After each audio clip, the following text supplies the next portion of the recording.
Hello, everyone, and thank you so much for tuning in to my audio commentary. The logo that you're seeing, or that I'm seeing right now, what I do is I watch movies or I watch shows, episodes, and I do a commentary as I'm watching them. So the logo, apparently, there was a huge issue with having the original logo be put back into the movie after a long time. So there was a huge controversy behind that, but I guess a 14-year-old fan showed up and mentioned, "Hey, you guys should have the old logo back," and that eased a lot of the controversy. And I guess the studio was like, "Okay, we'll go ahead and push it through." All right, so this has been. Thank you so much for listening to this. This has been a dream of mine for many years, and this is the first time I'm actually going through with it. I'm actually doing my first recording, and this is a big deal. And this is for a Saw movie, and Saw has always been with me for so long since I was in third grade, I believe. And yeah. So anyway, yeah. Thank you so much for listening to this. And I finally got some recording equipment, so baby steps, but I'm getting there. So I loved how this movie started off, and you can kind of see Billy's, I don't know, influence through John Kramer's head. I'm not sure. Um, I have to read the subtitles as I'm watching. So, if I do sound a bit like I'm out of it, it's because I'm trying to read and talk at the same time. There's so much I need to convey. But I love how this movie opens up with the blue and very mellow and dark and personal. Um, that's a strong color for the color blue, psychologically, amongst other things. And I love how very simple the opening title is because it's nothing big, it's nothing explosive, it's nothing huge. It's something more grounded and more personal. And having that intro perfectly reflects that it's like, hey, chill out, calm down. This scene right here with all of the cancer patients talking, it was it's heartbreaking, and you can feel the emotions. You can feel the emotion that John is going through as he's hearing these people and listening to them. And when our buddy says, I'm gonna fight this thing, it's like, oh man. But that was probably one of my favorite scenes. I love how grounded it is. Right here, as John Kramer is talking to the doctor, Charlie Clouser does something amazing with the score. As they're talking, the doctor says everyone searches for a way out, and you see John Kramer look up and give this look, and there's like this note that Charlie Clouser hits, and it like intensifies like the emotion of what John's going through. You can like hear that rise through the music. You can also hear the rise through like his emotional expression of what he's going through. And I love how Charlie Clouser scores around John Kramer's emotions. And I remember he explained in um what was it, Jigsaw? I believe, yes, Jigsaw. Yeah, when Jigsaw was talking to Anne and Ryan, and he was saying that Jigsaw is such a heavy presence that you don't want the music to you don't have to have the music overshadow his character because his presence is so powerful that the music can be very subtle, and it's almost like the music is listening to John Kramer also. When he enters the room, it's like, okay, boss is here. The custodian, the janitor, right now, who's all over the posters and things like that. Apparently, this is his first movie role. From what I understand, I read somewhere on Reddit that he um is on a TV show on Disney Plus, and he mostly speaks Spanish, and he's one of the main characters. I'm not sure what the show is called. I couldn't find it, but from what I read, that's another role that he did. But from what I understand, this is his first movie role, and he did a great job, being the promotional person. Of course, John or the custodian, him probably should give props to his name first, but him reaching into the um, drawer that was the watch and the ring, and that's I assume I think that was an Easter egg to Saw 4 when John Kramer had his watch and he was with Jill Tuck laying down in the hospital, and he threw his watch in the trash can and everything. But yeah, so an interesting Easter egg. The janitor's name is Asan Lee. I can't pronounce his middle name, and I'm not gonna mess it up or butcher it, but yeah, I may cough a lot because usually I have a drink because of how much I talk during my commentaries, but not tonight. It is not tonight. It's actually 2 in the morning. Yeah, it's 2 in the morning, and I'm doing this recording. I should be asleep. But yeah. So apparently, also when this scene was being edited, um, the editor the editor had the his volume up or his speakers up, and the neighbors got paranoid that someone was getting killed or murdered in the house, so they apparently someone called the cops. And so the cops went to the editor's place, and he was like, "Oh no, I'm doing sound editing for a movie or something like that." So something funny about this scene, I'm sure a lot of fans may know already. Um, I love the turnaround. The camera work, the camera angle is spinning around 360. I know that was used in Saw 1 for Amanda's trap. Very complicated camera angle, but I love that that was a throwback for the fans. They'll remember that a lot.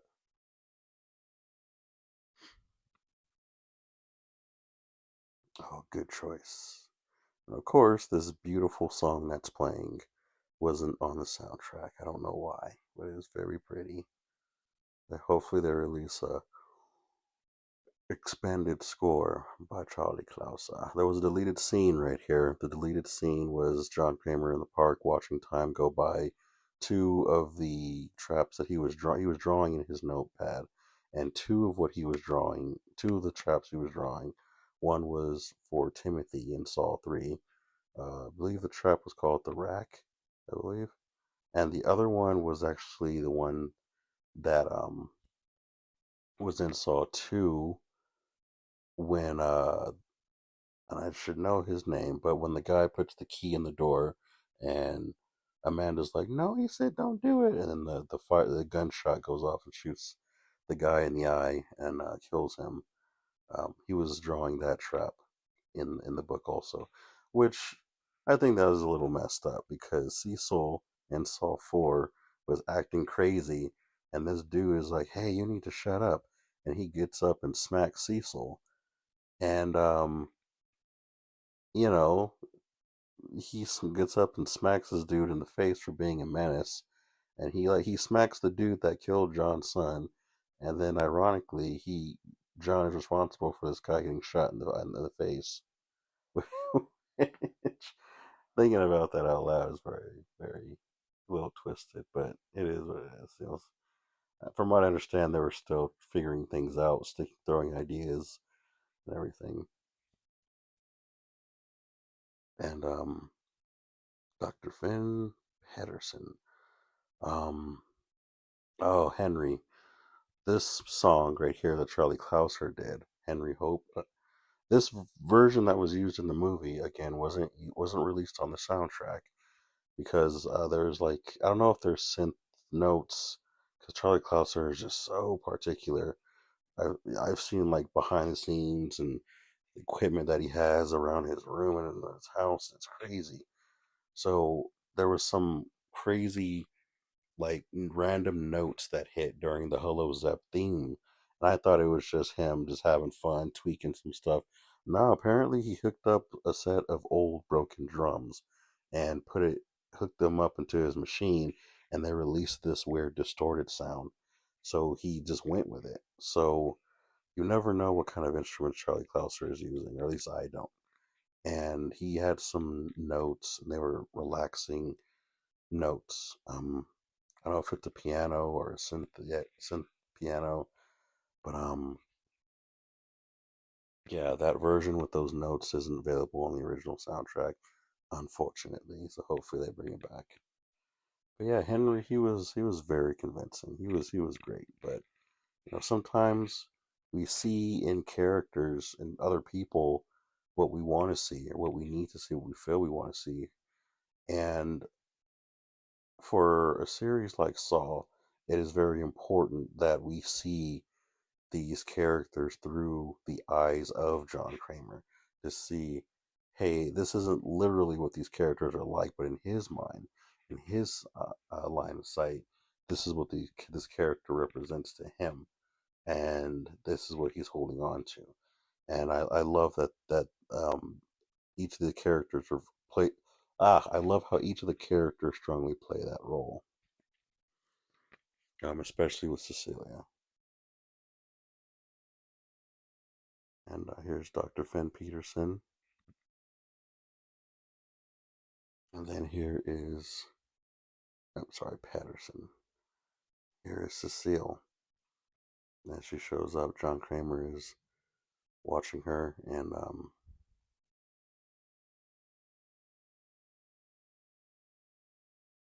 making sure she's legitimate, just saying the right words. She's got the right persona. She's introduced. She's like, maybe a little fishy, just surrounding pharmaceutical companies and all that stuff. And yeah, I like how John is just up late at night in this rabbit hole doing this research. And I guess I can say it right now, but this was an idea that was branched from Saw 6. In Saw 6, when John Kramer was trying to, he went to William, I believe. And oh, there's John Kramer's email. I wonder how many fans tried to take that email. I wonder. But anyway, it was William. And John was like, hey, there's this doctor out here and so. She can help treat my cancer. And William was like, if you go out there, we're going to drop you. And so yeah, that was a scene in Saw 6. So this Saw um, explored that idea of John going anyway, and that is why one reason why I guess John's insurance never covered, and why he had to pay out of pocket. In one of the later scenes, John says, "I'll wire the second half of your payment, you know, after so and so." She was like, "Okay, thank you." That means he had to pay for it out of pocket, and that's kind of the reason why is because his insurance wouldn't cover it.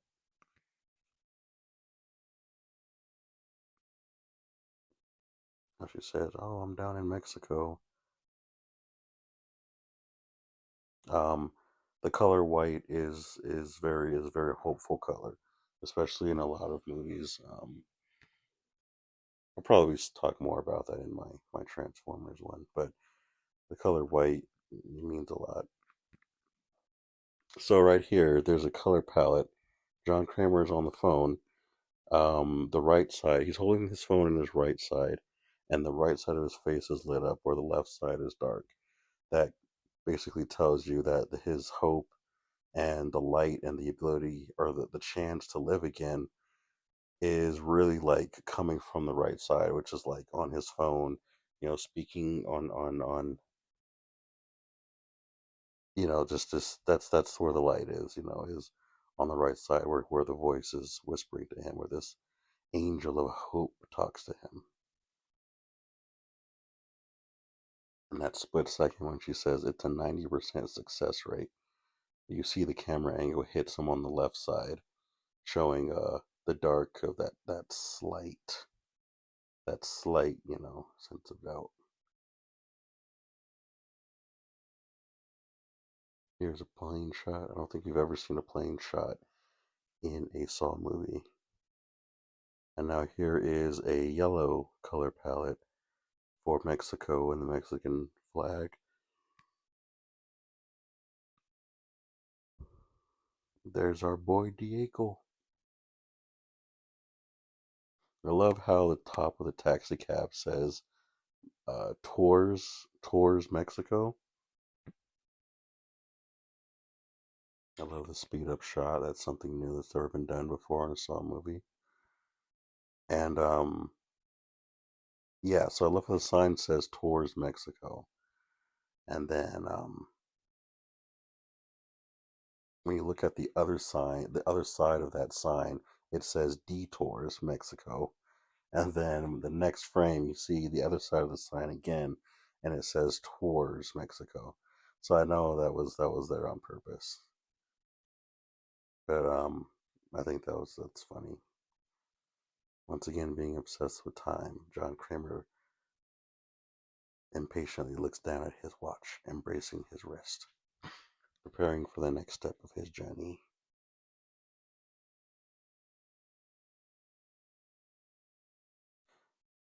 And now he hits his brakes, and now the dudes come out, and you know the sequence of kidnapping begins. And I think he is, I believe, Tobin Bell. I don't know how old Tobin Bell is, but I can imagine this was probably a rough scene for everybody to do it. To as for someone his age and guns and just the adrenaline and everything. They're so subtle. There was in the trailer I saw there was a scene where there was like I think this van like crashed and someone jumps out of the way and there's like an explosion for like a split second.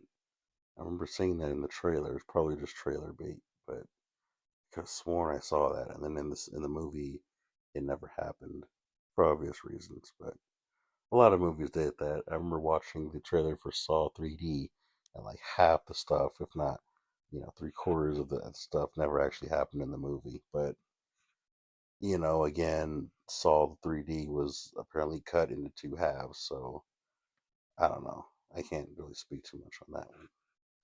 And here is Gabriella, the innocent girl. I do apologize because what Diego, no, not Diego, Mateo and um not Tequila, Gabriella, sorry, what those two characters strongly represent and to John, I'm not 100% sure, but I'm strongly, I think that, I love how John Kramer is just looking out. He's just, is this place real? Am I in heaven? Yeah, and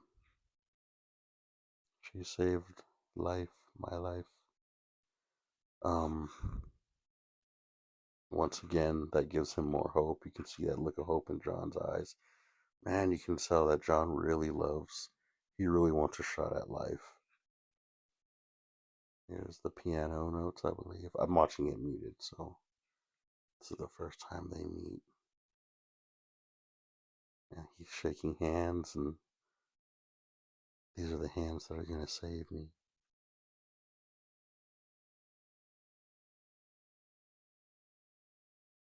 Gosh, he's so careful, making sure he asks her so many questions. There was a deleted scene. I don't remember where, but there was a scene where John does mention that he did have a fear of dying, and I'm actually really glad that they cut that out in the movie. It was just an exploration because saying John had a fear of dying really does change an internal relationship between why he does what he does and between his legacy and why some fans actually would have their relationship with John Kramer also like it would change the whole thing. John's a very loving person. He's a very kind person, and saying he had a fear of death really, really does change a lot of things. So it's a good thing that they cut that out. John, John's a goat. He's a Sigma. He's got to keep that mystery with him. It's like we've been with him for so many movies, but there's so much we don't know about him.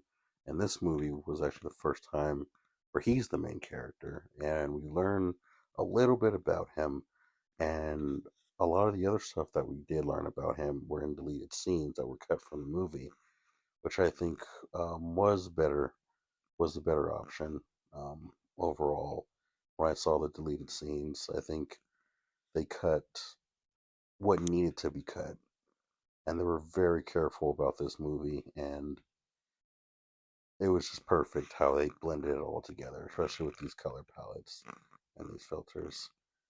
The audio commentary on the DVD is filled with those. You know, there was more dialogue being said and exchanged, I believe, in the deleted scene here. But yeah, he's meeting all the characters now. I do want to say something though that's a bit off topic, a bit, as we are introduced to Parker Sears. Um, in the DVD, there was this show, this movie franchise, and its relationship with the fans is beautiful. I believe even like the title Saw X was apparently from when I was doing my research and trying to keep up with the movie and when's it going to come out for so many years. Saw X was actually a fan um, title that the fans came up with, not so much the official title of the movie, from what I understand. So even the title itself is like a, "Hey fans, here you go. This you exist here." But on the DVD, and there are, believe these are YouTubers who reacted to the trailer, first time trailers on the internet, and they were it was Late to the Party, Patrick Burrow, and Funny Little Girl were the three channels, and the three of them were actually put on the official Saw X DVD, and it just shows how amazing the relationship is between the fans and the production of the movie. So now we have John Kramer and Cecilia talking, and he's like, "I help people overcome obstacles." That's reminding the audience, this is a part of him. It's not just lost or in the background. What he does is a part of his normal thinking process and what he does every day. So that line, "I help people overcome obstacles," really is an important line to be said. Okay, I have some sweet tea. That'll help my throat not be as dry.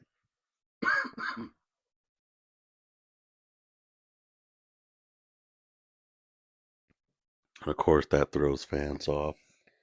"Oh, here's some tequila." "No, they're going to poison him." And the doctor's like, "Oh, you can't drink that yet. Not before surgery." It's like, oh, wait, okay. Is it real? "My sun sets to rise again." That hit me hard. That hit me very hard. It makes me think about death. And it makes me think about if a soul had the option between good and bad. Sometimes the beauty of a new start is so beautiful that the soul wants to go through hardship or wants to go through bad things so that way it has a chance to re experience the beauty of starting over again, the beauty of living again, and just having the beauty of having another chance. And I love that um, my son sets to rise again, and that changed my whole relationship with life and death and hardships. And I think that's going to stick with me forever. So, whoever wrote that line, it really did mean a lot, so much to me. So, thank you so much. Uh,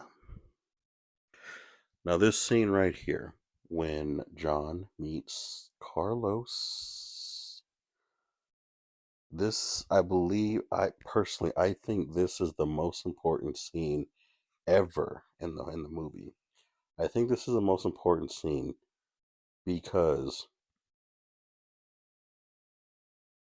for people who think that John had a sinister mind and that he planned all of this out, later on watching the movie, it's like, wait a minute, did John actually plan for this and this and this? Did he plan for the kid to actually be in there? Did he plan on saving, did he actually plan for the kid to be there because he's that sinister? And he has told Amanda, oh, it didn't quite go as planned, but secretly he did it himself. When I actually analyzed that, and I was like, wait a minute, is John really that evil? Would he do that? I thought about the movie and I thought about when Carlos messed up his bike and was trying to fix it. There's no way John could have predicted that. And when in that moment, when he was teaching him pool and everything, the fact that John couldn't have predicted the tire breaking or the tire being bent the way that it was is the only thing that actually I think clarifies that John wasn't that sinister and didn't perfectly 100% plan all this to actually happen the way it did, even with Carlos being involved. But I don't know. This brain surgery, of course, this was a throwback to Saw 3. You can see bits and pieces of like every Saw movie in this movie. This movie has such an originality to it. It feels original. It feels so authentic and new. Yet, if you're a Saw fan, you can see so many references and so many Easter eggs. And they pulled off the impossible with this movie. A lot of times they do keep patients alive during brain surgeries, so that way they can test motor functions and stuff like that. I did see a video where this girl was getting brain surgery and she was playing a violin. So she purposely was awake. They kept her awake playing a violin as she was going through the brain surgery. So, yeah, it's something that's real.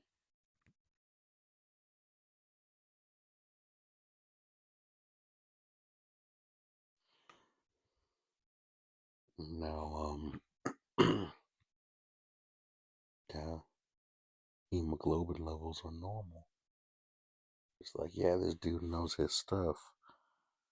We got us a challenge with this one. Had to make sure their ducks were in a row. She was like, make sure you try these drinks. We'll give you two a day. I don't remember what that um painkillers.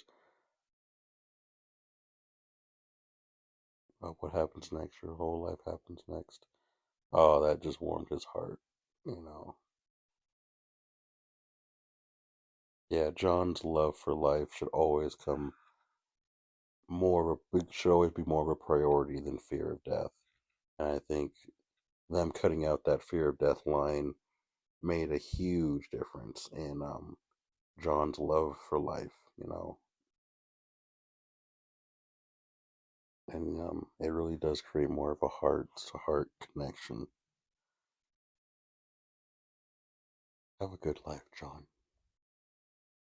He raises his fist. It's like, oh man. And I often thought if I ever got older, I don't know if I would want to live or anything, but after I watched this movie and I saw how much John wanted to live despite, his age and everything, it really made me think if I ever did get older and when I got older, you know, how much would I actually want to fight to stay alive, to enjoy a beautiful sunset, to enjoy nature, to enjoy waking up in the morning, just enjoy my surroundings and what I'm doing. And this movie made me feel better about that too, about just, if I do get older, life can still mean something and can still matter. And if I'm alive 20 years from now, maybe 30 years from now, if I make it,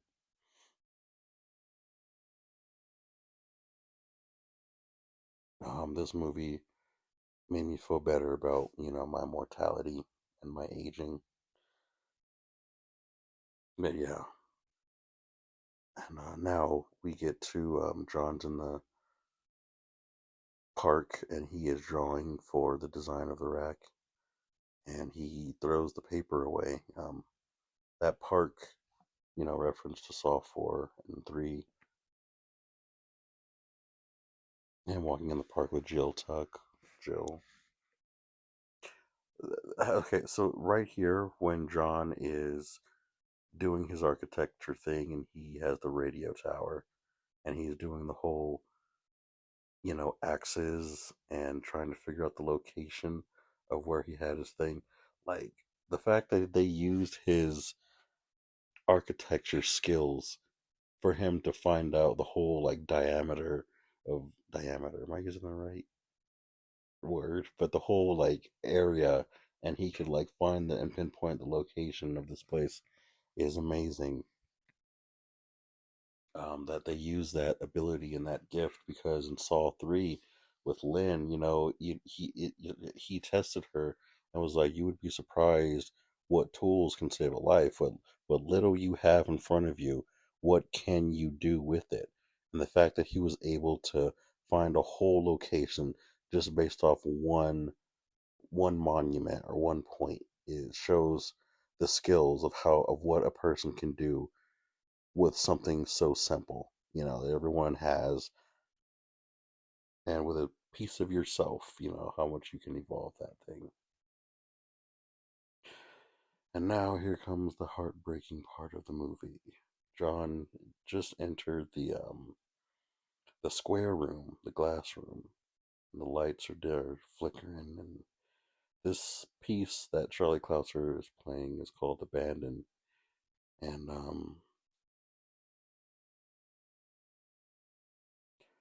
this song was, I believe, a remix of the song Help Them, and it was the song that was played in Saw 4 when he got Cecil for the first time and they were at the Pig Festival. So I love that Charlie Clouser remixed that score of Help Them,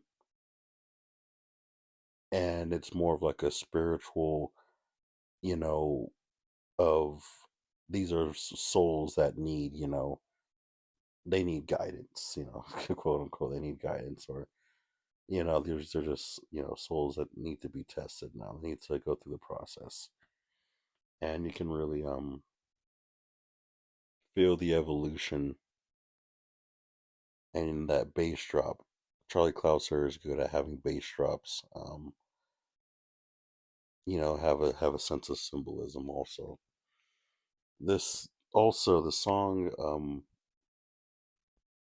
yes, it was Help Them. It was Help Them. And then, oh, when he takes the bandage off and there's like nothing there, it's like ouch. Owie. And yeah, find just piece of glass.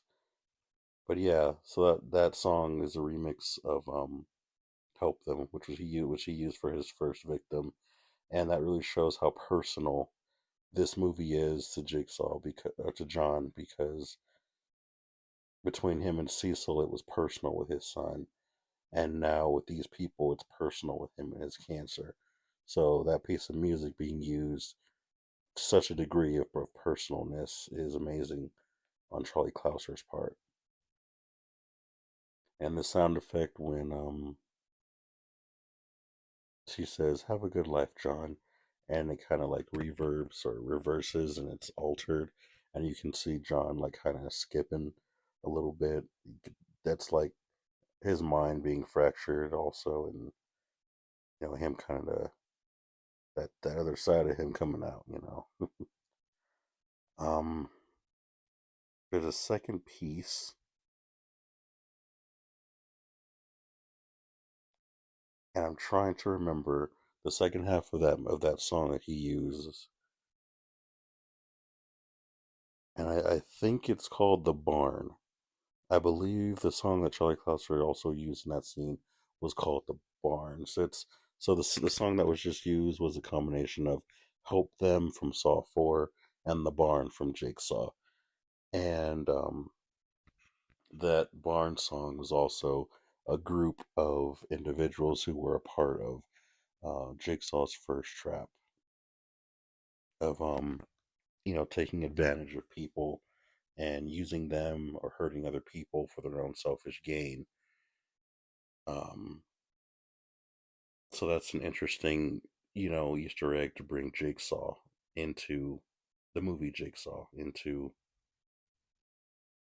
the movie Jigsaw into Saw X. And now we have our first real victim outside of the dream sequence.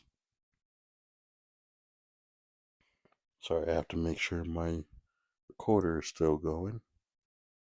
At any time it could just stop. I've never seen a microphone with batteries in it, so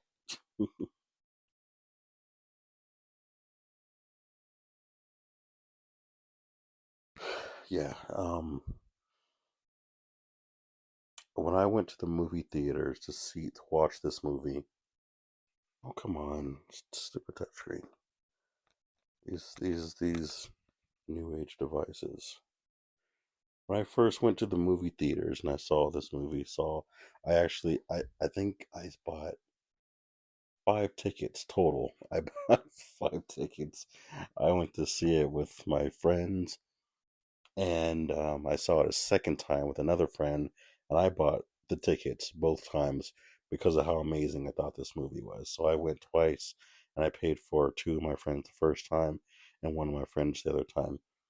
But I was a little worried because, kind of, because when I saw this first trap hit with Diego,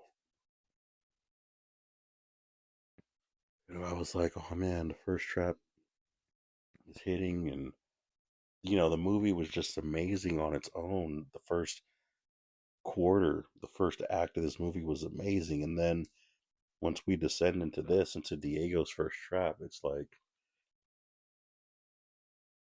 oh man, I completely forgot about this about this side of the character, and then I'm like, how is it going to?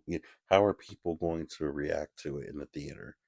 I swear, every time I see a movie, I always think as if I'm of the director or I'm the one watching it, and I'm just like worried about it. Like, how are the fans gonna feel about it? So I was like, how are people gonna feel? Was this a little bit too late in the movie to see a trap like this? Then I'm like, no, because the eye trap at the very beginning of the movie is like enough to kind of satisfy that urge for a little bit.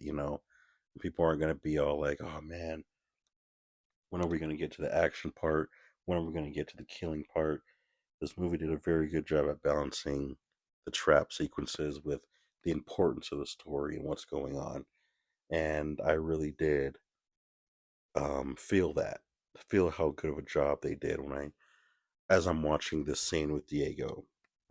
But I'm also watching it as a fan too, because my brain works on so many different levels so they can multitask like that. As a fan, as a artist, how I would do it, or I'm worried about this, or how it measures up with the story. And the blood was beautiful. The blood in this scene was beautiful. Just how it gushed and the props and just how they cut through it, and when he uses his teeth to pull out the bomb, it's like, man, that is beautiful. I love that. Boop, blow up, explosion. Am I still recording? Yes. Yeah, and John is like literally disgusted when he sees a little bit of it, and I love that reaction. He's not the sadistic dude. And then this poor guy, he's just like, owie, he's in pain. And then you see the little medical bag, and John goes down there. You're gonna be okay.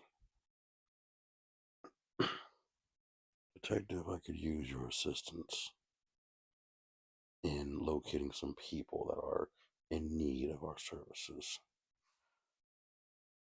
When I heard him say detective, I was like, oh my gosh, I know who that is. And I was like, are they going to introduce him? But then I was like, nah, you don't want to feed that to people, to us fans, too early on. You gotta let us sit with that. You gotta let us anticipate the meal. Then once we finally get it, or we finally see what we anticipate, it makes it so much better because we feel like we've contributed our own personal emotions to the anticipation, to the overall meal. So then it means a lot more. I think the directors knew that, so they're just like, we're not going to introduce this dude or bring his face in, to show who the detective is. But they teased his voice, and it's like, oh, cool, you know who that is. And now we go after the fishies. Um,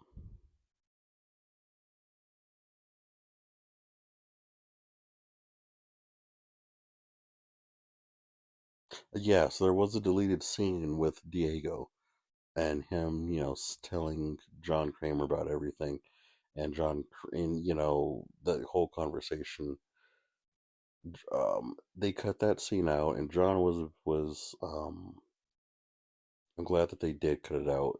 It created a bigger twist at the end, and John's reaction was a bit aggressive, and I guess it was important not to make John seem so aggressive when he did this, and not make this so much as a revenge plot or an angry plot. But I'm glad that they saved that footage to the very end of what happened with Diego. One of the hidden East relationships between the creation of Saw, and the manifestation of the Saw movies and the fans is that whenever someone lives, usually when a character lives, they are responsible, or they are partly involved with the next trap or a trap in the future. So, sort of like the two brothers, or the two in Saw 3D, um, when they were chained up and they're pushing the saw back and forth into each other, and the girl was hanging up on top. Those two survived, and they were part of the trap of catching Hoffman at the end of the movie, but they were still involved in some way. I'm not even sure if I should even be saying that, but so Diego surviving the trap was also an Easter egg for the fans on how John found everybody else. So the fact that true fans of the series know about that pattern is, if you is is it all good? Yeah, if you survive a trap, then you're responsible. You're part of the gang. You're in the crew. um. Oh, and I love how she goes from blue into red, and then back into blue again, and it's like, and then green. It's like blue is more of the medical field, the doctor stuff, and then red is the more intense, sinful nature. I love how Amanda's just having fun capturing all these people. And this bathroom scene, that's how you write a horror movie. So, all the graffiti that's in the stall in the back obviously are Easter eggs and references and, stuff that personal jokes probably between the production members. What they all mean, I don't know, but it's very obvious. You could tell that it's just something for the production people.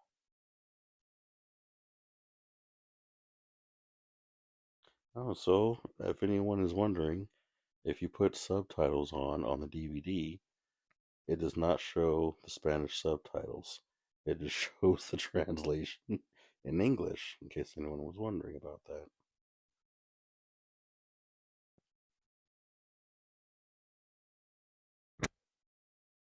Oh, Amanda got her fish.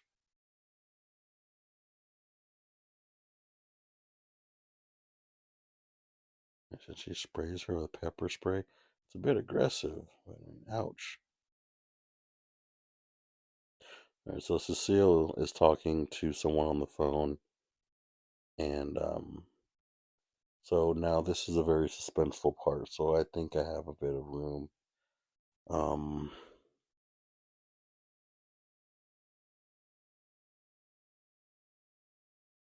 just like that, it all went out of my head. Oh, I came back. So this Saw movie, Saw X.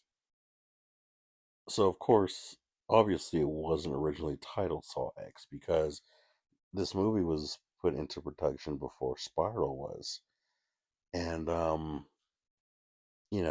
Chris Rock just kind of showed up and was like, "I want to make a Saw movie." I can't mimic his voice, but he said he wanted to make a Saw movie. So they're like, okay. So I guess the production was put on hold for, I guess, a couple years, several years. This movie was put on hold. The virus happened, and cast members got sick, and the production got sick, and at random points in this movie, you can kind of see it in people's faces too, like the way that they're sweating. Like, yeah, obviously, they're sweating because they've been in hot rooms all day, well, probably, but you could tell that some of these actors were sick when they filmed some of these scenes. You can just see it in their eyes, or like I said, it's in some of the sweat. But yeah, this movie was put on production a lot, and apparently it will. Dang it! Come on. Okay, it's still good. Okay, yeah, first time. Please be patient with me, people. But yeah, it was put on production for a whole put on hold. Production was put on hold for a couple years apparently. So, and apparent from what I heard, also this movie almost didn't happen because of how many problems there were trying to make it go through and everything, and just so many details and things. But from what I understand, this movie also almost didn't happen, and would have been a heartbreak. It would have been heartbreaking that to not have ever had this, and to think how much this movie actually meant to me. To me, just from my perspective, to the fans, of course, everybody. I don't want to sound selfish or but just to think about how this movie shaped my perspective on death and on life, and my son uh, sets just to rise again, like what that meant, and what that meant to me, and how it shaped my life and changed my perspective on mortality, and to think about how it affected everyone else, to think how this movie affected so many people, and the memories that they shared, and the laughs that they had, and the excitement, and them just having moments of joy in their life. And to think that if this movie didn't happen, those amazing moments wouldn't have happened for any of us, for anybody. So it's a blessing, I think, in disguise that this movie did happen. Now here's a montage of Amanda being the one who got everybody. There's these two close-up shots. I completely forgot what the whole thing was with the lenses and those close-up shots were. I completely forgot, and I feel terrible about that. But there was in Saw 2 when they were showing the flashbacks, Saw 2 or 3, and it showed Amanda in the bathroom, and she was looking over and she was laughing, and it has like this montage of her laughing. That was her joking around on set.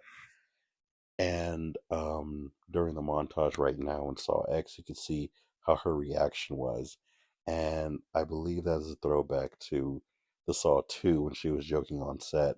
And they got footage of her joking around and laughing and smiling. And they put that in the actual movie.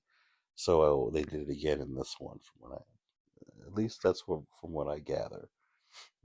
Interesting. It could be a coincidence, like in Saw 2 when the director, I believe, was limping, and everyone was like, "Oh my gosh, it's Detective Gordon." He apparently said that wasn't his intention, but it worked.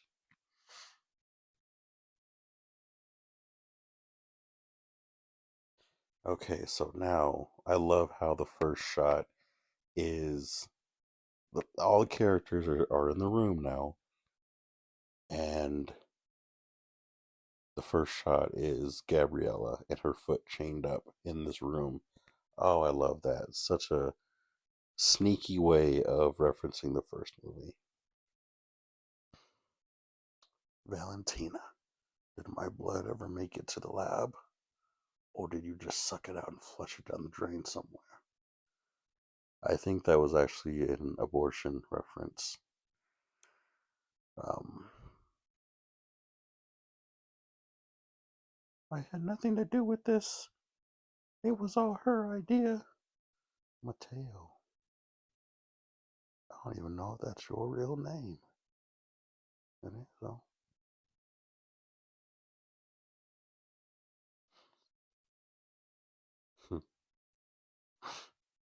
This scene was like 20 minutes long, apparently, and I watched an extended scene. It was a very long scene. You can tell the actors were exhausted. And now, yeah, Gabriella has a chance to prove herself that she means well. Use her kindness to prey on the innocent, just to hurt them or scam them later on.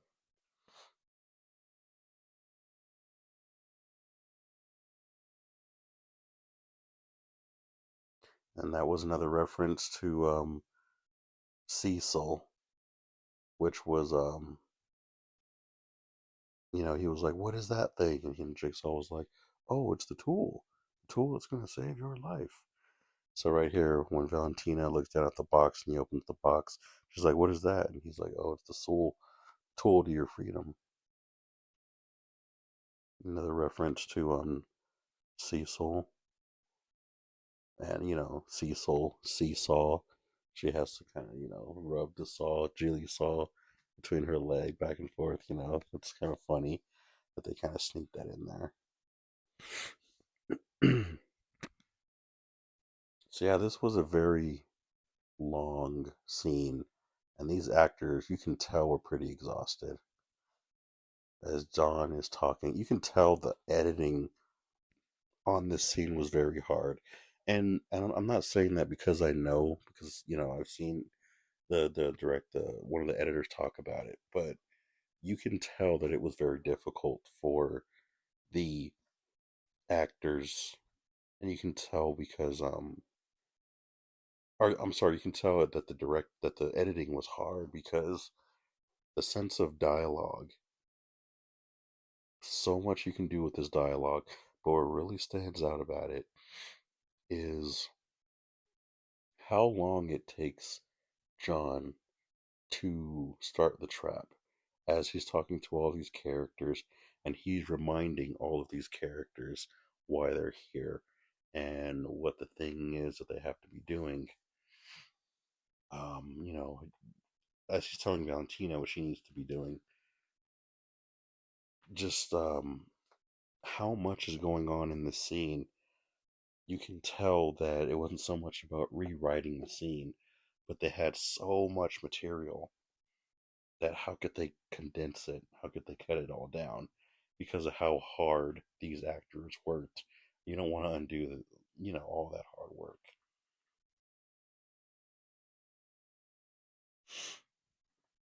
This scene, this line, when he says, all of you took advantage of dying people and promised them you could save their lives, and you took advantage of them, and you took advantage of the only thing they had left that they still possessed, hope. Yeah, I butchered that line pretty bad. But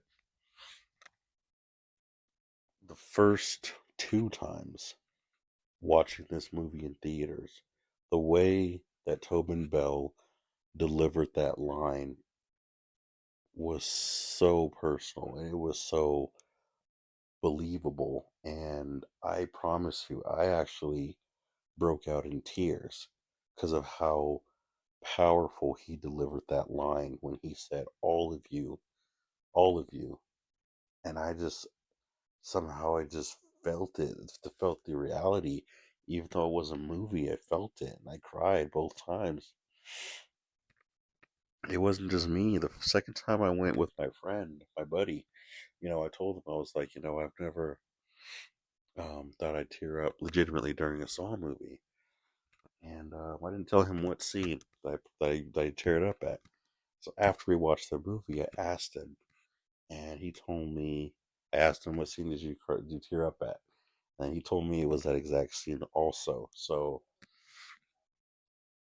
a third friend in a different city watched the movie and told me that she didn't cry or she didn't shed any tears, but she was on the verge of doing it. That it did get her in the feels. So that scene, that line was beautiful, and that those notes that Charlie Clouser hits on the piano when John is delivering those lines is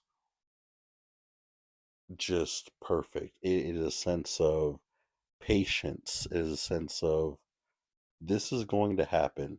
This is inevitable. Now let's just kind of remind you that we're here. Let's give you a chance to catch up to the reality of the situation.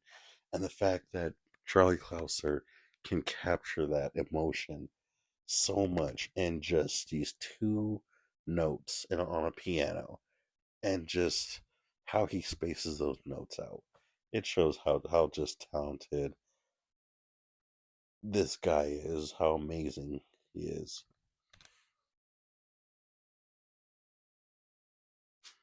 As, well, maybe it's more like four notes, but anyway, okay, I'm missing the movie.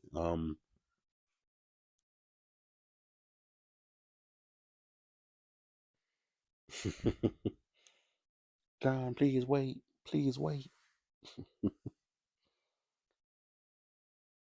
Why don't you give him back the money? Oh, I remember when, yeah, she was like, "We have your money. It's upstairs." I got this weird feeling like, Amanda, why would you tell him that? No. Or why would you tell her that? No. I like that this movie is taking place in one room, and it's behind glass, it's behind monitors. One of the things about the Jigsaw movie, or about Jigsaw, is he always watches the traps. He's always like watching it. He's present somewhere. And so, he always has to be there. And now Valentina must do her thing. Yeah, you can tell she was tired and exhausted. She had to sit there all sweaty and doing rewrites or rehearsals and the whole 20 minutes, scene,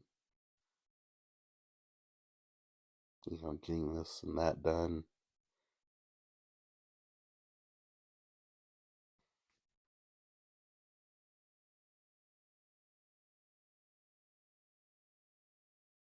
Yeah.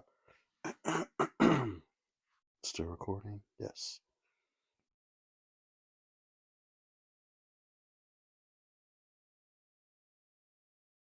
Oh, wait, I just saw the word Diego on the subtitles, and I completely missed it looking at this stupid. Well, one of the rules I can't go back and rewind, so I guess I have to suck it up. Don't stop, don't think, just do it. When Valentina had to saw her leg off right here in the scene, I'm not gonna lie, I thought I couldn't handle it.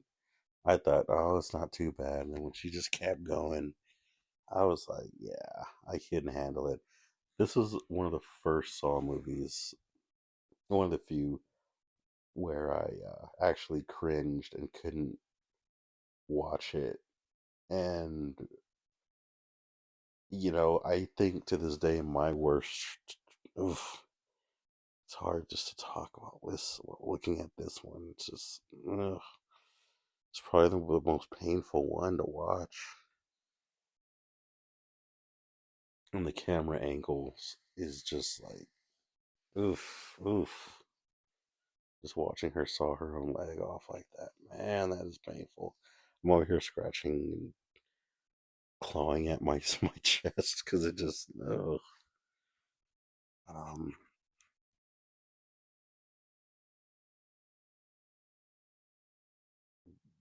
yeah, but she's doing her thing. She's now here's the tube. Gotta put the tube in there. The fact that she does all of this and she doesn't make it, dies anyway. It's like, oh man. I did learn a lesson. Oh, okay. My dog's just gonna scratch the middle of my recording, huh? Gonna be rude. Okay, sorry. Ah, and just the white stuff and just man. Yeah, I thought she was gonna make it too. I thought she was, but the timer's going down. It's like, wait, why is the time going down? I'm like, she did it. Like, wait, they're waiting for the time? Nah, she's gonna make it. She did her thing. That's not fair. And even though she did it,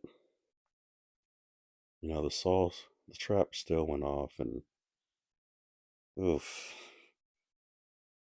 poor girl's head. I sickeningly, oh, poor John, sickeningly thought about, you know, um, was the symbolism of her getting her head cut off a symbolism of like her being a hooker and her like giving head and then her losing head. I don't know. It was, I don't know. This is what came to mind because a lot of time, these, gosh, my dog better not have fleas. He's never scratched this much. Anyway, because each trap is like a reflection of the character's sin in a way, and also a reflection of what John himself goes through. So it's like, what was the whole thing about her getting her head cut off? Right here, Amanda says, drugs can be vicious and powerful, and John Kramer's like, Gabriella had free will. Sometimes people do terrible things and they choose to do it, and they blame their circumstances or whatever.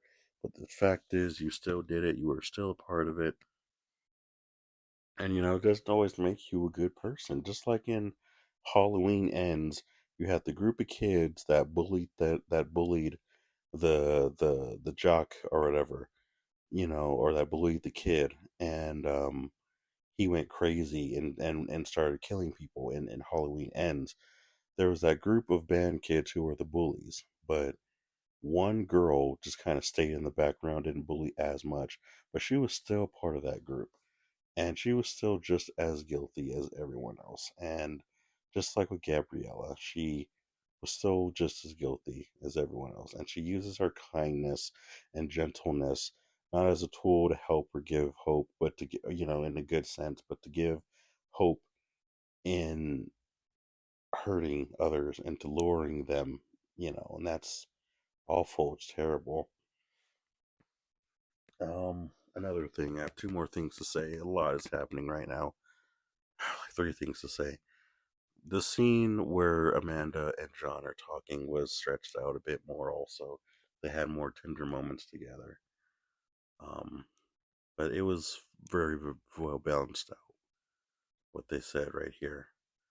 Right now, man, these people deserve to be tested. That doctor deserves nothing. Everyone deserves a chance. Chance to redeem themselves. Opportunity to redeem themselves. And you should know that more than anybody. You know what that means. She's like, all right, you right, you right. um, Cecilia. Yeah, she thinks of something twisted. Oh, when Cecilia cuts this girl's guts open. Oh man, I was in love. I was in love when I saw this scene. I was grossed out. I was disgusted, and I was like, "They're doing their job. They they did their job," and it was just so cringy, and it was just like, who thinks of something like that when you're in a survival situation? It's like something I've never seen in a horror movie. I know I'm limited to what I've seen, but I've never seen anything like that. Using a person's innards is, you know, a rope, and it really does give a sense of, uh, who thinks of that. We need a rope, and of course, who's gonna think first? Ooh, cut her guts open and use her guts as a rope. Which my buddies did. When I watched this movie with my buddies, it was a bit annoying the third time I watched it because it was on DVD. And a lot of the twists that happened in this movie, they somehow just predicted it right away. And a lot of the twists and turns in this movie, they already knew was coming. And I'm just like, how? This movie was so different. And when they were like, "We need a rope," the first thing that my buddy said, "Just cut the girl's guts open and use her body." I'm just like, "What the heck?" So all the twists that happened when Parker Sear showed up, and when the cell phone part happened, they're just like, "Oh, well, she called somebody, so who's gonna show up?" And then when Parker showed up, they're like, "Okay, we already know what that was about." So when the ending happened, they were just like, "Yeah, we weren't really surprised about that." I'm just like, watching it the third time was a bit heartbreaking and annoying, but whatever.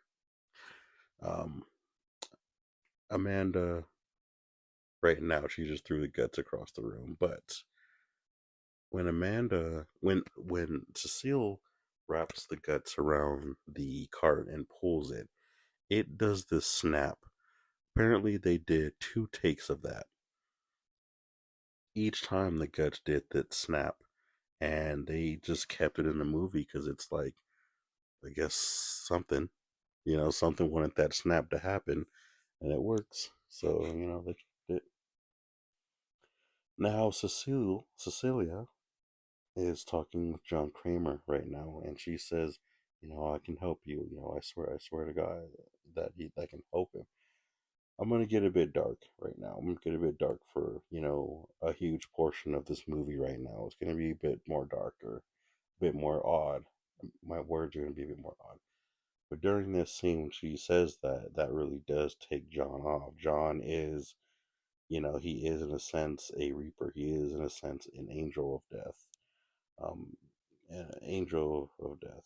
Um, so when that word was said, to use God's name in vain, angels tend to not like that very much. But don't want to get too much into all that.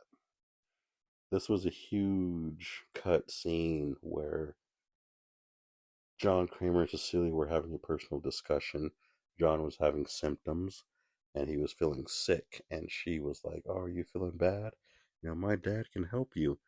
Well, she dissected John's mind and she's like, "Why are you hurting people? Like, you're sick, And she was like, "I know who you are. You're Jigsaw, you're John Kramer, and you do all this crazy stuff to people." Which again, they cut that part out and saved it as a twist at the end of the movie, which was for the better. And here's like a red color palette as Parker Sears walks into, the descendants into hell. You know, um, red color palette. So yeah, that scene went on for a while. On the wall, you could see a tattoo, or not a tattoo, but I just want to mention this, that the blinking lights and the guy shows up and turns around with the pistol. In Saw 3, that showed Billy the puppet, and it showed Billy on the ground as Jeff turns the corner. So right here, you can see Parker turn the corner, and it's not Billy, but it's Pig face, Pig mask. Anyway, oof, and I lost my train of thoughts. Oh man, I hate that I lost my train of thought. That sucks so much. Oh yes, yes. So there was a sign. There was this drawing on the wall during this deleted scene when Cecilia and John Kramer were talking, and she was dissecting his mind, and she was trying to ask John, like, why are you killing people? Why do you do it? Why do you torture people? Why do you actually do it? He's like, I don't have to explain anything. That drawing on the wall was the same drawing that was in Saw 2. And it was where our boy Obi, is it Obi or Obi? One of them was in the furnace, and the quote that John said was, "When you're in hell, only the devil can help you out." That drawing was on the wall during that scene, and she very much is like a devil, and John was very careful not to take that deal, you know, that she offered is let me go and my dad can actually help you because my dad is real. Um, yeah, Jigsaw did. They did a lot of dissecting of his character in that scene. And now, Jigsaw, I love that line where you traded it all for magic beans. You find the meaning of your life. What you found is your soul. You have your money. You have your money. But before I let you confront Cecilia, there's a game that has to be played out to its conclusion.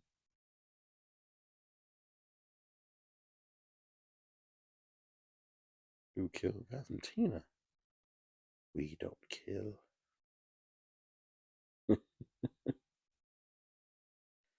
Valentina died because she didn't have a will to live and she failed her test. But wait a minute, she cut her leg off. She did have the will. That's not fair. That's not entirely true. The thing about life is there is always a ticking clock. As he said, the time is prescribed. Life is always a ticking clock. And a lot of times we are too afraid to live our lives. We're too afraid to do what we need to do for ourselves. We're too afraid to just go. And the thing is, when you hesitate, sometimes that hesitation can be so close to when your time when it's too late. And that's something I took heavy when Mateo died, when Mateo didn't get to his trap, because um it was like the clock ran out again. How do you run out of time? Sorry, how do you run out of time twice? It's like, yeah, it's because you can't hesitate. You can't hesitate in life. Yeah, patience is a virtue and everything, but sometimes it's not about patience. Opportunity is not about patience. Sometimes the opportunity at hand or the situation at hand is about not wasting time and understanding what it is you need to do and just doing it. Just stop wasting time. Just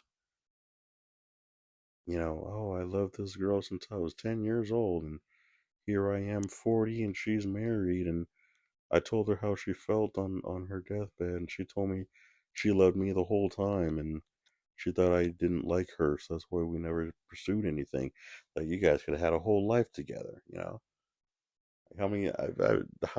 know so many people in high school who have fallen in love with girls, and here we are in our adulthood, and they've been like, "Oh, I remember I connected with this girl. I loved her so much. I liked her, and so I told her I liked her, but she has kids now." And it's even happened to me. And I've been like, this girl was like, "Oh, I liked you in high school, but I felt like you didn't like me. And you never said anything to me." So, It's like, man, that's a whole life, that you guys could have shared together. And this person isn't crazy, they're not crazy, and you just can't hesitate in life. You just when you know that you have a chance to go for it, then you go for it, and you don't waste time. Mateo is speed up trap, him in his wheelchair, and Billy, our boy Billy the puppets, easing his way on in.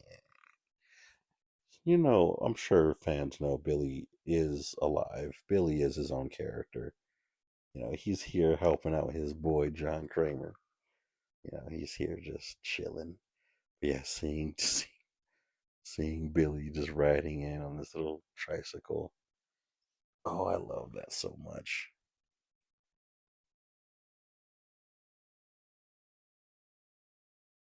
I love that so much. Billy is just a cool character.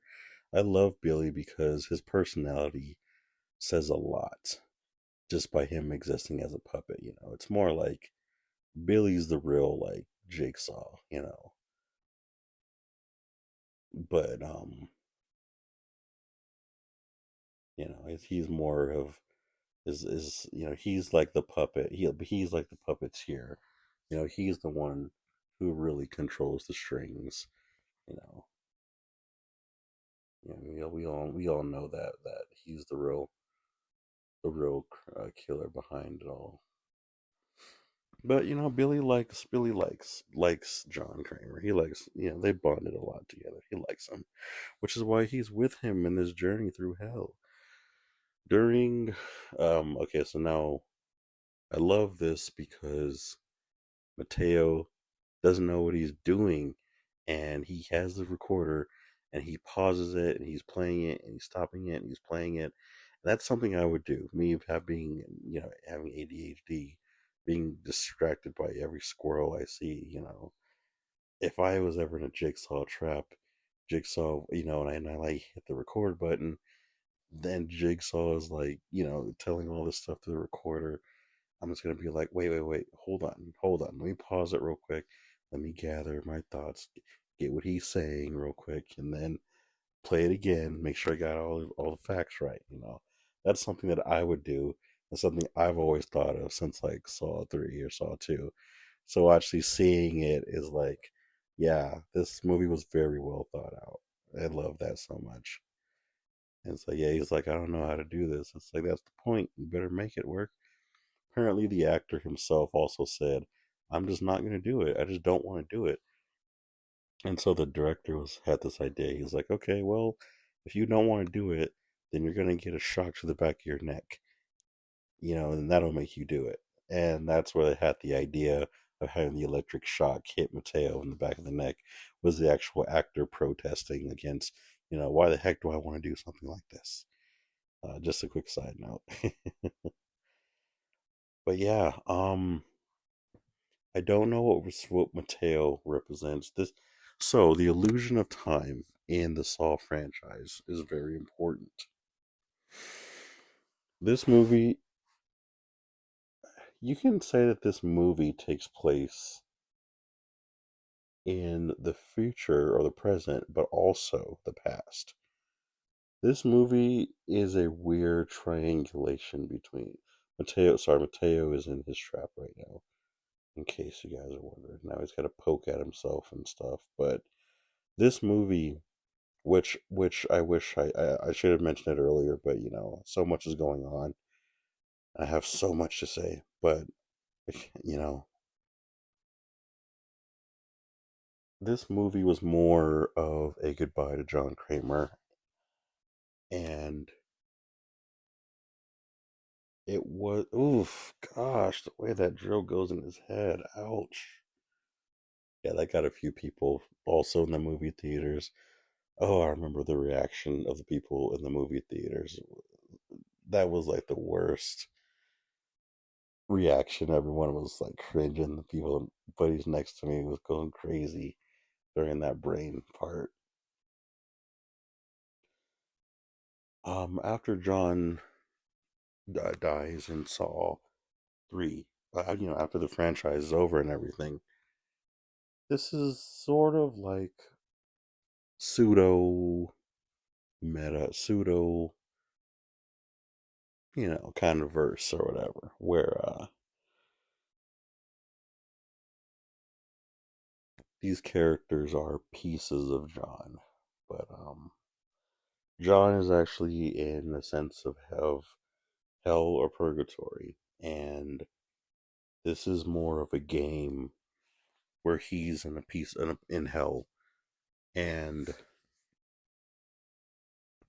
this is more of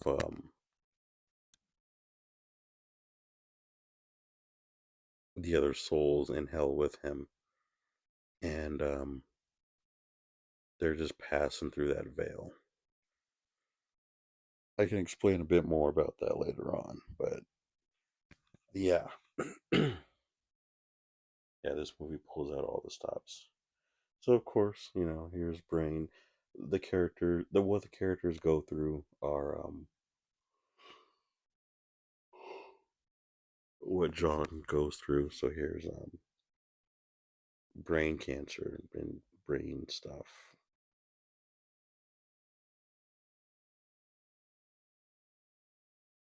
He did a good job holding that fragment still.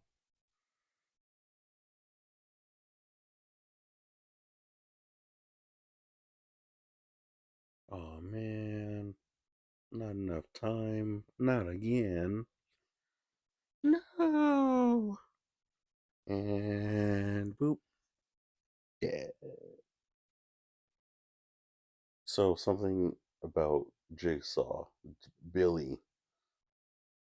It's more like this is a performance. This is a show. It's like he's on stage or people are on stage and they're performing in this circus act. And then once the circus act is over, it's like the curtains close and the lights shut off and the applause happens.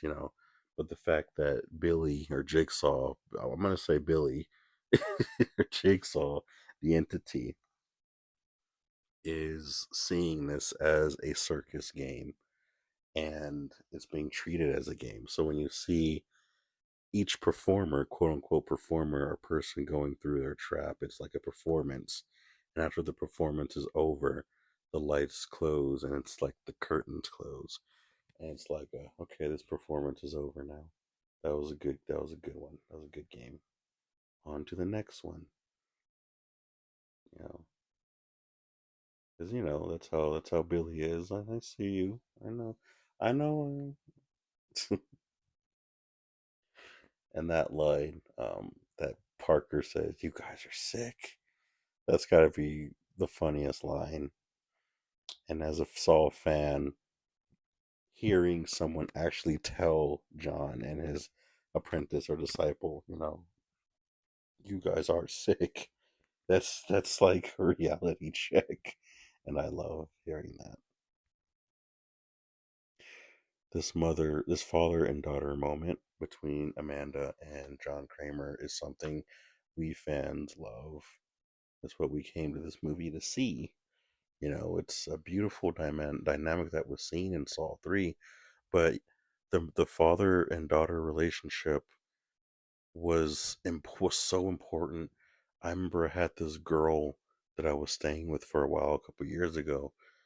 Right when the virus hit, I was out with this girl, and her parents let me stay with her when they moved out of city, and moved to Clovis. We watched all the Saw movies together. I've seen that as hilarious when Billy the puppet was sitting on his tricycle right in front of Gabriella, and she's like, "Nope," and it just shows Billy standing over her. Everyone in the movie theater was laughing, and Brow was laughing too. That's such an inside joke, like that is pretty creepy. And then her grabbing grabbing the tape recorder, listening to a little bit of it, and being like, "Nope, I'm not listening to it. I'm done." And she turns it off and throws it. I've heard people mention that too. They were like, "I just throw the recorder. I just won't even. You'd listen to them, and I'm good." So the fact that ooh, my voice I think might mumble a bit, but I find that funny. Um,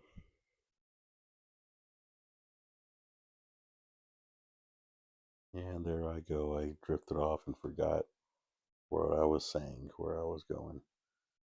Oh yes. So the father and daughter moment between John Kramer and yeah, so I was with this girl and we watched all the Saw movies. We watched one all the way to Saw final chapter. Then we stopped, took a break, and then we went to Jigsaw because of how different the tones were. And then when Spyro came out in the movie theater, we came to Albuquerque, New Mexico, and then, or Rio Rancho, New Mexico. It was right at the border of each other. And then we watched it at a movie theater there, and we watched Spyro in theaters. But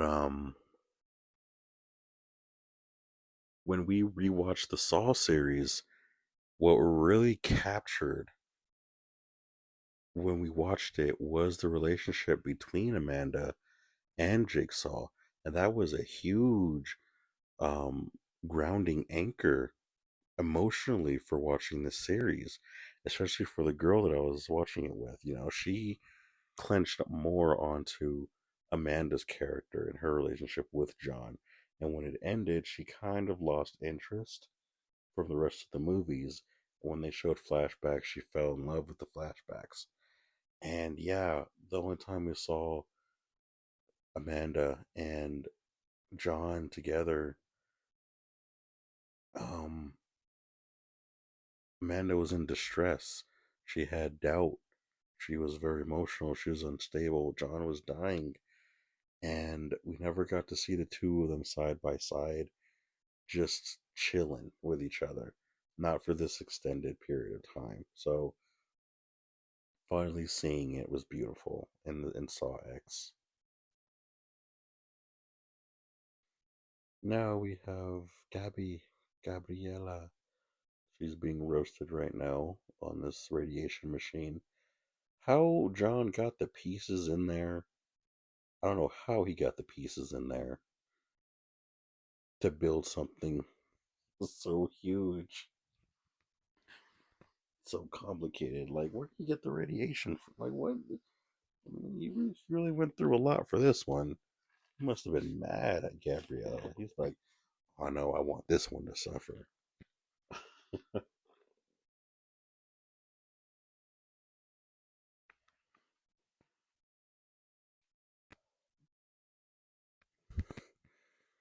Yeah, same thing as our boy Eric Matthews using the pipe to get her leg out. Get her leg out of the chain. That one was very pain. This one was very painful to watch also because it's like very practical. Just beating your own limb is very practical. It's like it doesn't look that bad, but the reality of it, yeah. And yeah, everyone was like, why didn't Gabriella get her hand out of the thing first? Why did she cut her foot? If she got her hand off first, she would have fallen to the ground and she would have been all right. So that I'm not entirely sure about that one. Why she, yeah. And of course, she's swinging at the machine, trying to make it go away. Because the unfortunate thing about Gabriella is she is high.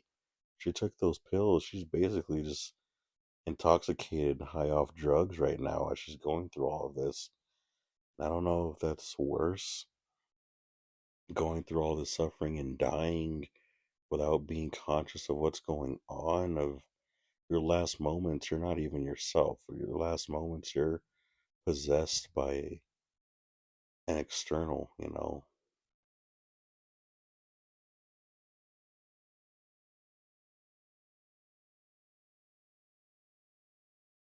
It was refreshing.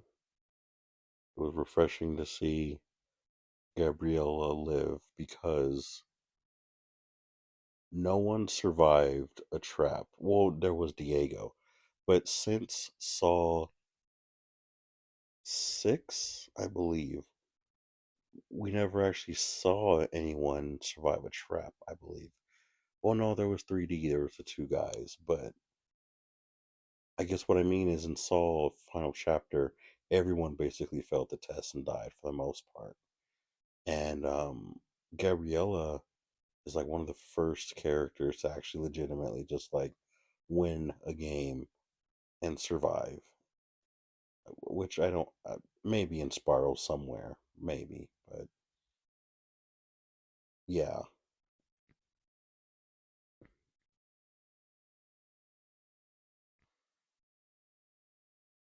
So it was refreshing finally seeing somebody survive. Then it was like, okay,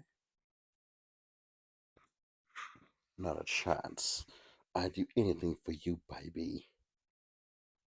They start kissing, like, bruh, get out of here with that. That's disgusting. When Parker Sears pulls out his pistol and he says, okay, playtime's over. That is the name of the song that is playing in the background, at least on the soundtrack. That's the name of the song, Playtime's Over.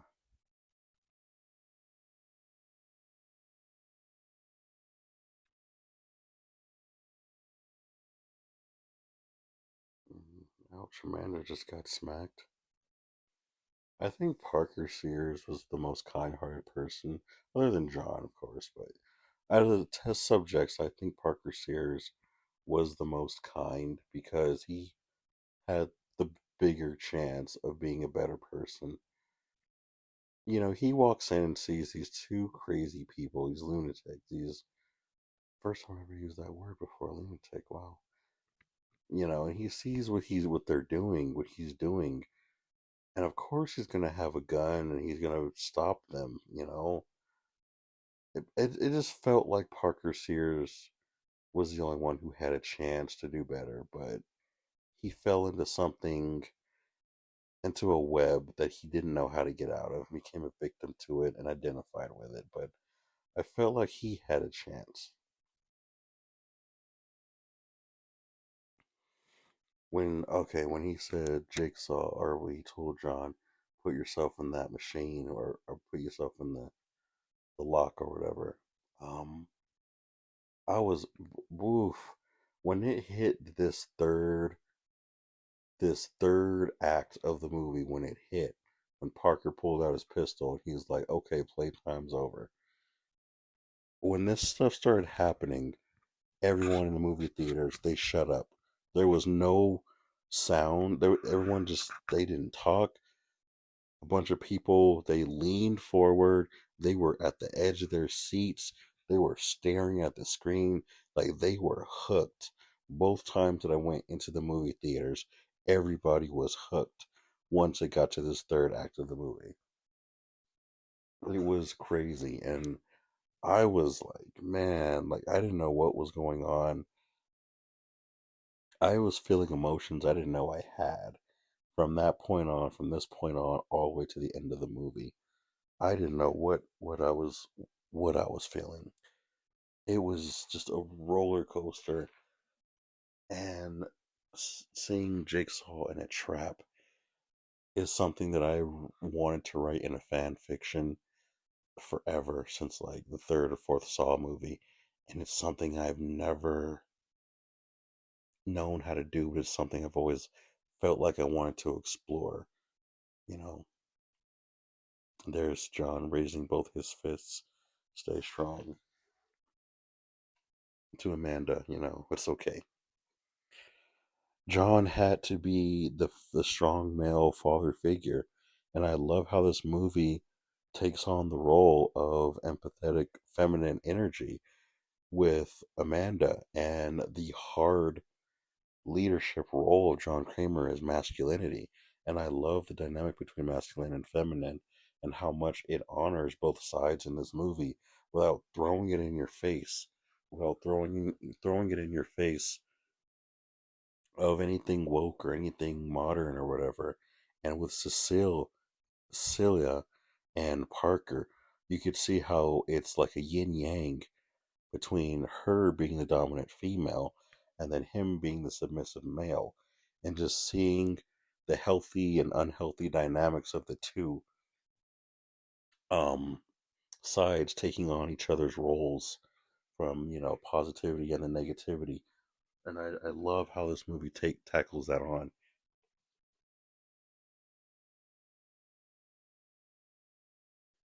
And then now she says, "I know who you are.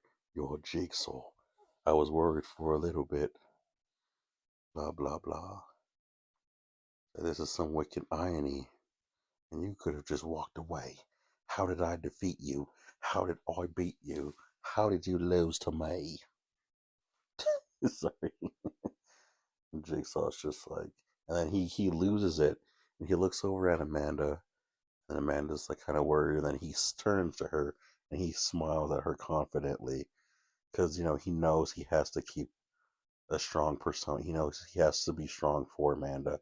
Amanda looks up to him as the leader, and if John is worried and she's worried, and that's not what he wants. It's not what John wants.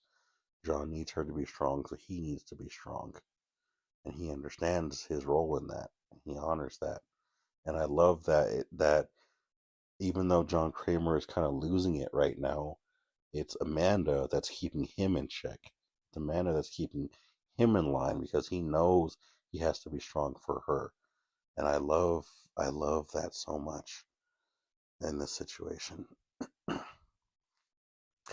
The thing about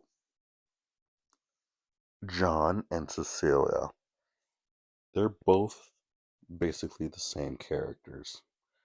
They both kind of prey on give people that are hurting or dying or whatever, they put them in these situations, and it's like promises, gives them a sense of hope or whatever, and during that sense of hope, kind of takes advantage of them, and then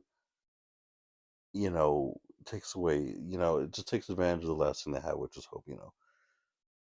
In a way, Jigsaw and Cecile are the exact same character. They're the exact same person. The only issue is she's just crazy, but she represents the crazy psychotic side of John Kramer. And Charlie Clouser's music during this scene is just beautiful. I've listened to his music for years, so many years. And when this third act of this movie hit, Charlie Clouser's music hit different. It hit hard. This boy was a monster with those instruments. He was a monster. Just I wish I could work with him. I wish he could make a soundtrack for like one of my books that I'm writing. Like 100%. I would love it so much. I would love it. But yeah, his that I don't know, piano, that organ, it's just those sinister notes, man.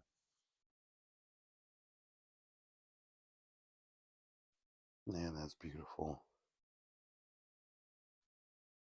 And yeah, right here. So they got Carlos, and I like how Parker's like, "I'll do it, John. I'll slit his throat." Parker, he wouldn't do that to a kid. Maybe it's because he's an actor, but you could tell that just by the way he's holding his throat, he's not, he wouldn't really do it. So now he says, "It's not right. It's not right." It's like, yo, you lecture me a moral of decency from you. You've got 10 seconds. I'll hit the lever myself. This is a strong reference to Jesus being on the cross and sort of a sense of surrender.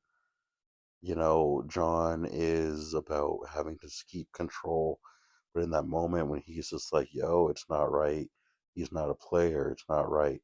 That was him opening up his arms and him surrendering and being like, I don't have control over this. I accept I don't have control over this. I am vulnerable right now. And that is important because that vulnerability is what is necessary to reaching, a higher sense of light. I'm not going to go too much into that, but anyway. So yeah, now the chains are pulling. The reason why I mentioned that John Kramer and Cecile are reflections of each other and they are the same person is because this trap, the bloodboarding, this is more of John Kramer atoning for his sins because if he is going to make it, through the gates in the afterlife, which this movie was a strong sense of his soul being in purgatory and him going through the trials of shedding what he's done on earth. This is a very biblical series. And for Jigsaw, for John to atone for his sins, he needs to drown or taste the blood of all of his victims, of all the souls that he denied life, all the souls that he let die. Cecilia did the same thing. So many people died because of her, because she gave them hope, and it was false hope. This was a reference. This trap was for her to drown in the blood of her victims. But because Jigsaw and Cecilia are the same character, their trap is going to be of equal reflection, of equal sin. So it's perfectly done. I remember one of my coworkers at work actually gave a kiss to that idea when she watched this, and she was just like, that was beautiful. It was a masterpiece. The scene was a masterpiece. And once again, just I know some people said, "Oh, bloodboarding is not that bad." It's okay, but yeah, yeah, when Charlie Clouser hits this score right here, and then John Kramer hits the lever, and it's wonderful what he did. And then Carlos sees what's going on, and then the kid plays ball, and he pulls the lever. And it's like, no, you don't do that. When Jigsaw or John Kramer says don't do something, you don't do it. So the fact that there's a kid and anxiety's written, and he went against the rules, and he did what exactly Jigsaw said don't do, he did it anyway. That raised so much anxiety for some people in the movie theater, where they both shared it, and they both were basically like, I don't want to say baptized, might be a bit much, but they both shared the burden of blood together, and that was enough to kind of save Jigsaw. If they both, going back and forth, and him, Carlos was like, "Oh no, this man is hurting. I can't." Ooh, microphone's way too close to my mouth. This man is hurting. This soul is in pain, and I can't communicate with him, but I see what's going on. I pull the lever and I want to save his life, and I'm willing to hurt myself so that this man can survive, that this man can live. And that kindness in that kid's heart is a reflection of the kindness in Jigsaw's heart, in John's heart. And that was enough to give him hope and to give him faith and to give his soul the ability to rest, to give his soul the ability to say, hey, there is goodness in this world, there is love in this world, and there is hope, there is love, and there is people who will sacrifice themselves for the sake of other people, who will put their selfish desires or needs or feelings aside. And Carlos really helped Jigsaw's soul move on into heaven at the end of the movie by doing that kind act, by being willing to sacrifice himself, for this man he barely even knows. But yeah, Valentine, of course,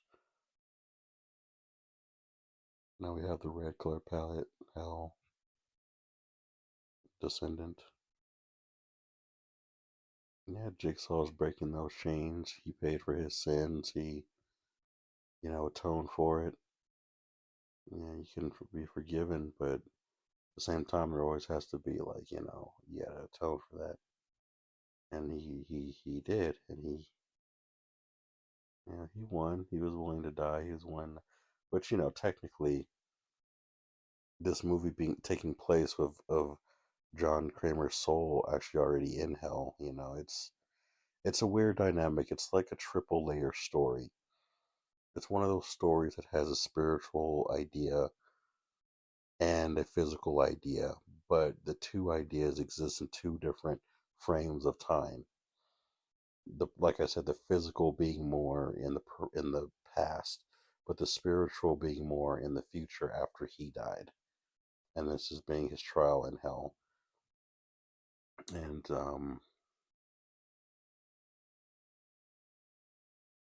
Gabriella, yeah, each of the characters represents some part of him. But you are a warrior, my boy, a warrior. But yeah, I think Gabriella not being able to survive with a strong sense of where John went to in the next life when he passed on. Okay, now here's the scene where Diego and John are talking. That was earlier on in the movie originally, but then was put as an insert later on. And then here's our boy. I love the color palette right here. References Saw 5 when him and Hoffman are talking. Our boy Mark. Um,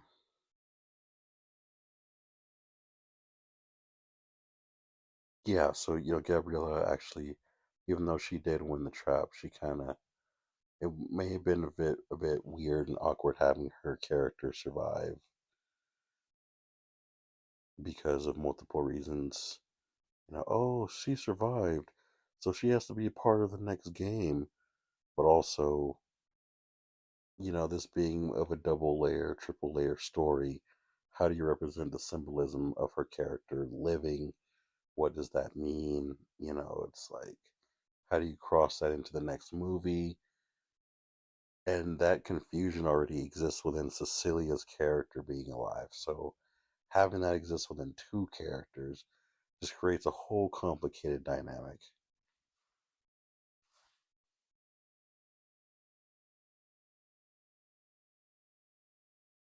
Um, mm, a room full of poison.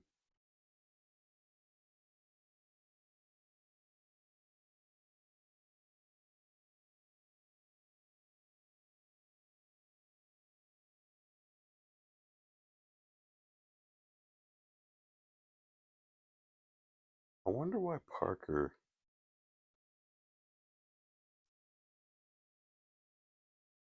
I wonder why Parker's flesh was melting and not Cecilia's. Her flesh seemed to be fine. But he seems the one to be taking the brunt of it. So I wonder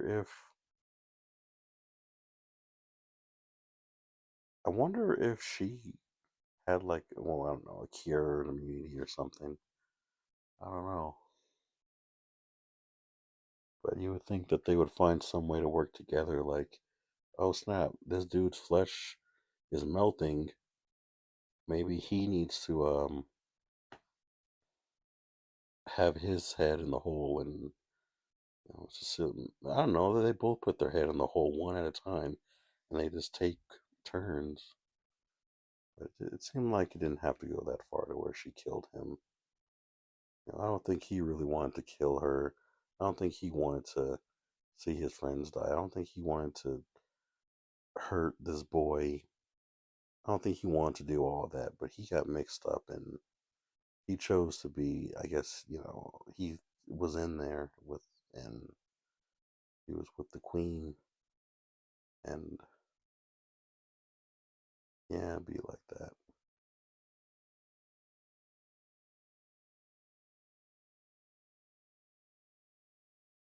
And so yeah, Jigsaw picks up his book and all right, well, it's time to get out of here. John!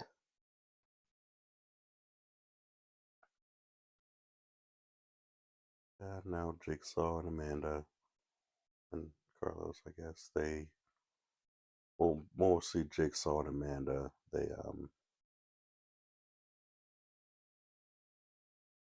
basically ascend to heaven. They move on to the next life.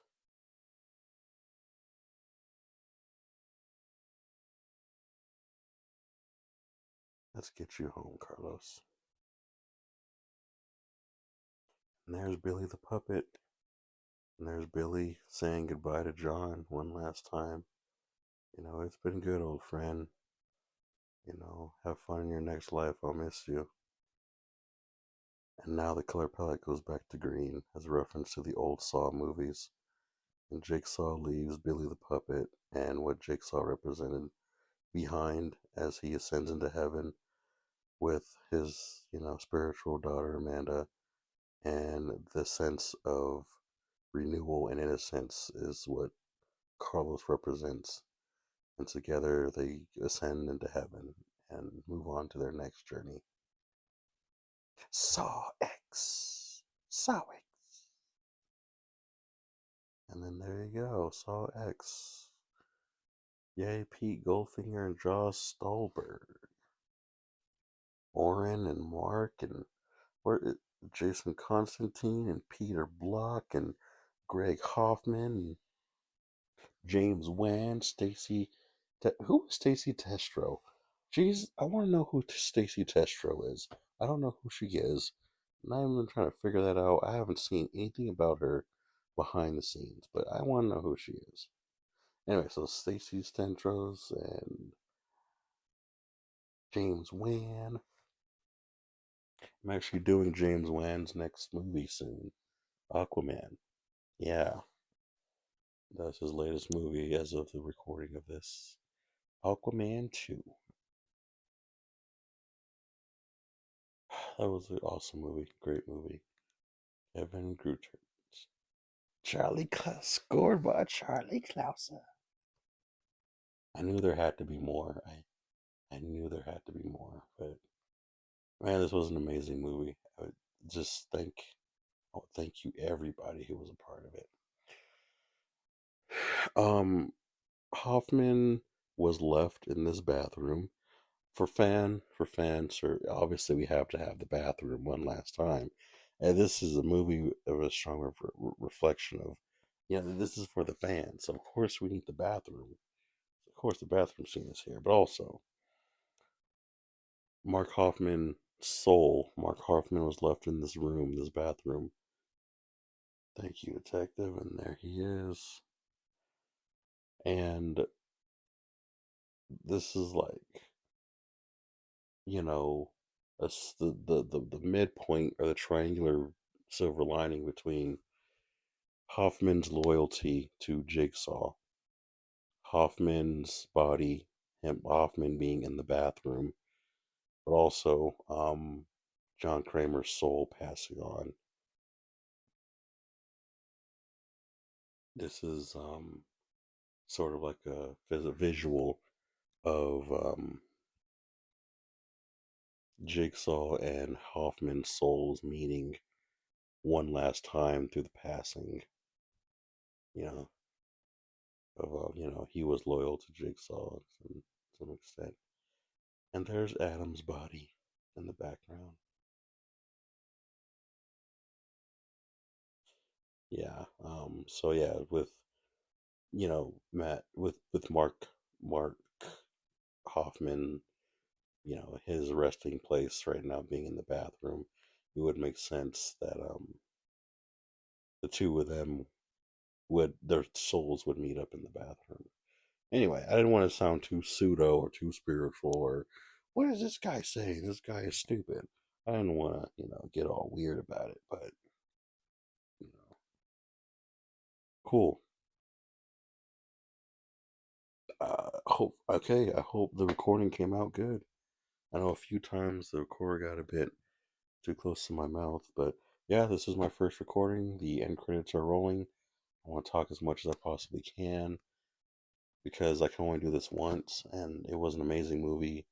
I love this franchise. I love the Saw movies. I still remember when I was traumatized as a kid watching the first movie and the feeling that was left. I wanted to explore it and saw two, and then I watched it, and then it ended, and then saw three hit, and the previews I would see, yeah, oh, and then I saw three, and I saw how it ended, and then after that, it was an end. I was like, oh, they're done with Saw movies. I was at school at my middle school, and I was writing. I was talking to a bunch of classmates, and I'm just like, yo, you guys want to be in this fan fiction Saw movie? And I would title it Saw 3. And Saw 3 would come out. And I was like, okay, Saw 4. And Saw 4 came out. I was like, what the heck? But, I was trying to get all my actors together to do this huge Saw fan fiction. And it was like, I fell in love with this franchise so much. And I guess I never really knew why, but this movie it strongly speaks to audiences why we love the Saw franchise so much. It really does. And you can praise something so much, but the Saw franchise, despite its content and its goriness and what it is, and the horrifying things and the death behind it, it does have a lot of impact on people's lives, on everything, on a lot, on people who don't have a lot of hope. It's all started off as a low budget movie, and how it got kicked off the ground. That's enough to give anybody hope to be like, yo, this is how the first Saw movie happened. This is how they made it. It was that ghetto. It was all in one building. Like the director had to paint his nails to do certain scenes for Amanda, when she wasn't available, he had to paint his nails the same color as hers and do scenes. Um, or Billy the Puppet was actually a handheld puppet in the first one. But when you see how low budget the first movie was, and some of the rehearsal takes was the real takes that they had to use during the movie, it's like, wow. And it does give a sense of you can really make amazing things happen with something so small. But yeah, thank you for everybody. Peter Block, Greg, James Wan, Lee Winnell, uh, uh, the writers, Peter, Mark, Charlie Clouser. And congratulations, Charlie Clouser, on your reward for French for your 10 movie franchise score. This is the end of the movie, end of the credits. Thank you so much for listening to this, for listening to Movies with Love. Lionsgate, do the best you can with what you got, and have a great night.